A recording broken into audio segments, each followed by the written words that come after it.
To politics now, and President Trump signing the so-called Big Beautiful Bill, hosting a celebration at the White House, now trying to sell the plan to the American people. ABC's senior White House correspondent Selena Wang joins us now from Washington with more. Selena, good morning. Hey, Whit, good morning to you. President Trump marked July 4th with a celebration and a major political victory. His so-called Big Beautiful Bill is now the law, the president highlighting those tax cuts while downplaying slashes to Medicaid. Overnight, President Trump signing his sweeping domestic policy into law. It's the biggest bill of its type in history. Celebrating his legislative win during Independence Day festivities alongside Republican lawmakers who helped him muscle this bill through Congress. Mike Johnson right there. I see Mike. What a job they've done. What a job they've done. The motion is adopted. The nearly 1,000-page bill barely passed Congress after Trump arm-twisted holdouts in his own party. All but two House Republicans ended up voting for the bill, despite anger that it could add $3.4 trillion to the debt over the next decade, and estimates that steep cuts to Medicaid could force 11.8 million Americans to lose their health insurance.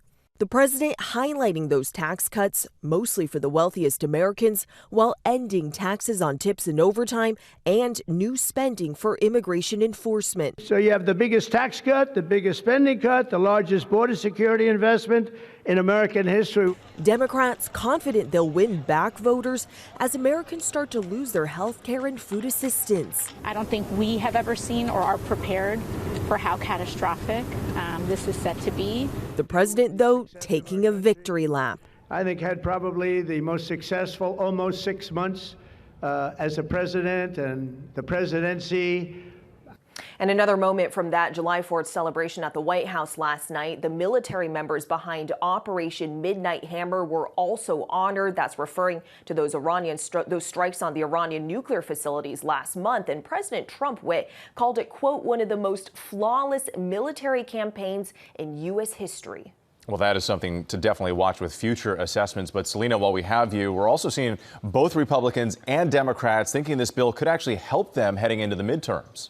Yeah, Whit, in both parties, they're racing to shape the narrative around this, and the timing here is really critical. So the extension of President Trump's 2017 tax cuts, that bill makes that permanent. While when it comes to ending no taxes on tips, while that goes into effect pretty quickly, it expires in 2028.